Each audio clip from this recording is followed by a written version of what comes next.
Good afternoon. Thank you for tuning in today to our virtual care tutorials. My name is Jeff from Brightsquid. Today we're going to talk about handling dermatological concerns. With me, as always, is Mark Hare, Director of Customer Operations. Hello, everybody. There he is. So Mark's been working with clinics for, I think, Mark, about the last 10 years. Is that That's right? I've seen a lot in my years. Yeah, he's only 20 years old, so that's pretty impressive. So we work with Mark. Well, Mark works with our clinics to help implement Securemouth, look for different ways to use it, help them set up their workflows. So we're going to look at a couple of workflows now, and then Mark's going to take us through a demonstration of how the different features in Securemouth and how you would do these things.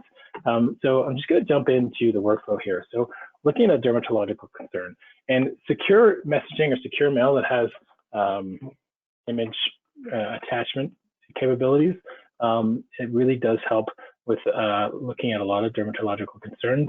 A lot of time imaging is really all that's needed, and maybe a couple notes or questions. So in this case, a patient would write to the clinic and, hey, I've got this skin thing going on. Here are a couple of pictures. The clinic might want a couple of different ones from different angles, or ask a couple of questions. Is it itchy? Is it growing? Does it burn? Is it bleeding? And that kind of stuff. And in that case, the MOA might have those questions prepared and ready. If they don't have everything they need, they can just send in a response back to the patient, say, hey, we actually need this bit of information. And then they can pass it on to the clinician for review. Now they can look at it and say, can they diagnose this? Is this something that they can visually assess with the answers that the patient has provided? In which case they can send the treatment plan through the MOA, through the virtual front desk, which we've got a number of other virtual care webinars that go into the virtual front desk, how to set that up and how it works. And if not, maybe they want to either do an e-consult to a dermatologist, so they might send the images and the patient responses to a dermatology expert, and then at that point the specialist can respond, assess and respond. If they can respond with an opinion right there, they can. If they need to see the patient, they can reach out to the patient through Securemouth or other means to book the appointment, get them in.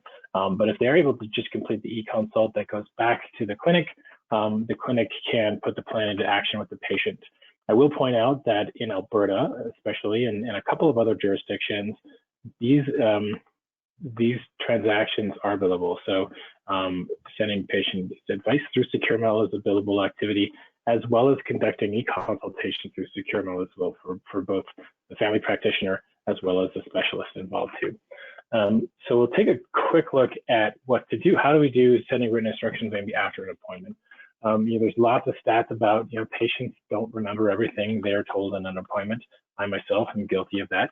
And the stats are somewhere around 30 to 80% of people don't remember. We also know that people don't always walk out of the appointment thinking that they have all the information that they need, and we'll look at that in a second. But, giving patients, here's what we talked about at your appointment, here's your treatment plan, putting that in their Securemouth account actually puts it in the palm of their hand on demand, because Securemouth works on a phone just as well as it does on a laptop or a desktop computer. And patients are able to reference that material anytime they have questions. Oh, wait, what was I supposed to be doing? Oh, yes, right, here it is written down in my inbox. So they can, an MOA, some member of the front desk team, can copy notes from the patient record or attach them as a file and say, hey, Mrs. Jenkins, here's the information you discussed in your appointment. Here's your diagnosis, here's your treatment information, that sort of thing. And then, are the instructions clear to the patient? Yes, then they follow them.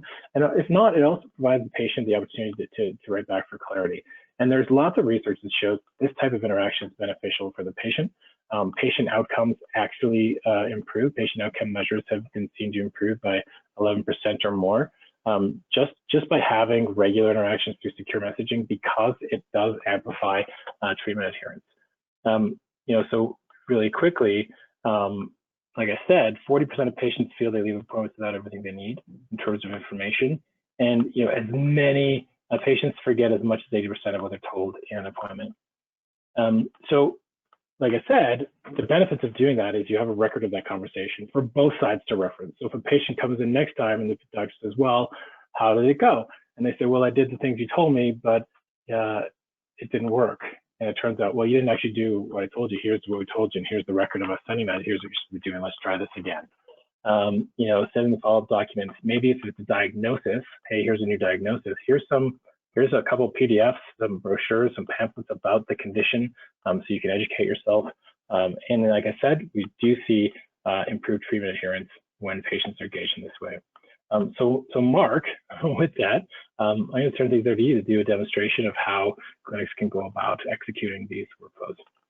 Yeah, okay, sounds great.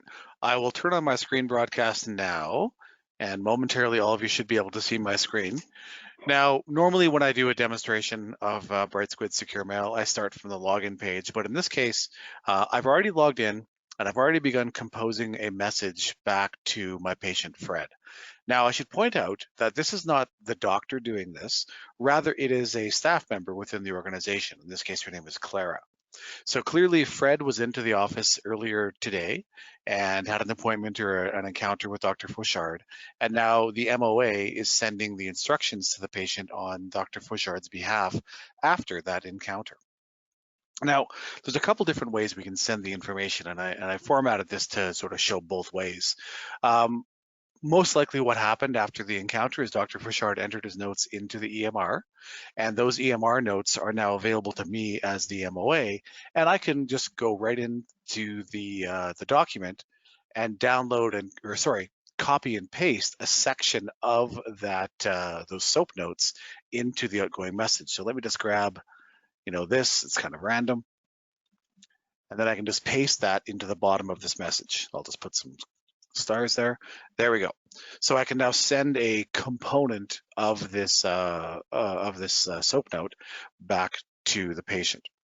Wouldn't want to send it all necessarily, but just for the sake of being a completist, you can send a document that you've exported from the EMR.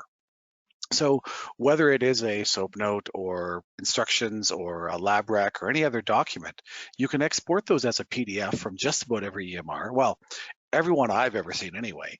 And then you can simply attach that file to the outgoing message. So I clicked on Browse and I selected this file here, which is a PDF document. And now that's attached to the outgoing message. So in this example, we've done both. We've copied and pasted information out of the EMR, and I've actually attached an exported file, and then I click send, and off that goes to Fred. So he'll have that information, in hand, on his phone, on his laptop, on his tablet, whatever device he chooses to use, he can now use to access his Securemail account and follow up on this information for further instructions. Because like Jeff said, people tend to forget a lot of what they hear when they're at the doctor, so it's certainly helpful to have that stuff in writing after the fact.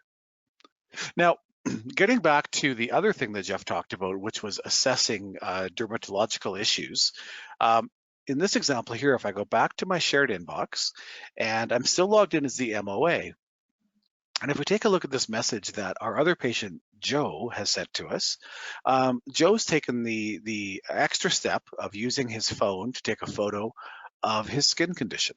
So I can click on that image, we can take a close, high-resolution look at what Joe's hands look like. Presumably someone else took this photo for him, because how else would he hold the phone? But at any rate, once this information has been received by the practice, again, our MOA, Clara in this case, has a couple different options. She could, of course, forward this message on to Dr. Fauchard, the doctor or the clinician in this practice, or she could take the other step of forwarding it directly to a dermatologist for a specialist opinion. Or she can download this information, the photographic attachment, as well as the actual text of the message from Joe, and put all of that information into the EMR, and then assign that task to Dr. Fauchard.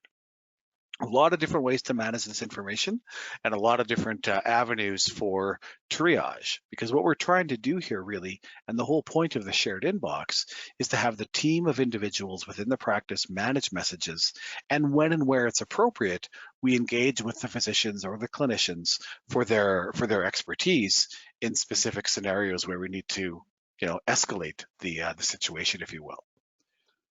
So I think that's really it for today's demonstration. It's kind of a short one today, but Jeff, anything that you wanted to discuss in more detail, or should I just turn the screen broadcast back over to you? No, Mark, that's great. Thanks. I think that is kind of the point of these. We keep them to 15 minutes because, you know, we want people to be able to kind of quickly get some tips and tricks. You know, as Mark pointed out, you can always kind of contact our support team if you have questions about specifics. If you want to review this in detail, we do have our support portal where you can find lots of documentation about how these features and functions work and step-by-step guides, as well as you should have received by now the Securemouth user manual, which there's a sort of a quick start guide for people who just want to get their clinic set up quickly, and also the full sort of manual, which I think is about 36 pages long, just goes through all the features. Here's how you do this, here's how you attach a file, that sort of thing. So that's also very useful to keep nearby or have accessible to your staff. I will point out, you know, we are in an evolving situation. Things are changing all the time, particularly from a privacy standpoint. You want to make sure that your clinic is safe from the risk of privacy breaches. It is unfortunately increasing these days due to some unsavory elements that are looking to take advantage of people's panic or thirst for additional information and trying to get them to click on things they shouldn't. We see a lot more ransomware, a lot more phishing going on these days. Some reports put it at a 4,000% increase this year over last. So you want to make sure you're looking out for all that stuff. Your clinic is protected. We can help with a quick privacy breach risk assessment. 7 questions. You can answer them on our website. You'll see a section on the Brightsquid homepage that looks like that. Learn how your clinic is at risk, and you can take a quick quiz there. We'll give you a score and get back to you about things you can do to improve your score and mitigate your risk. You can also take more in-depth Securemouth training, so you can sign up for a weekly. We have every couple of days, Tuesdays and Thursdays, you run full Securemouth training, gets you a sense about how to set up virtual care, how to set up your virtual front desk in your clinic, and all the features and functions that you can use to configure your account appropriately. With that, that brings us to the end of today's demonstration. Thanks again for your time, Mark, and thanks for tuning in.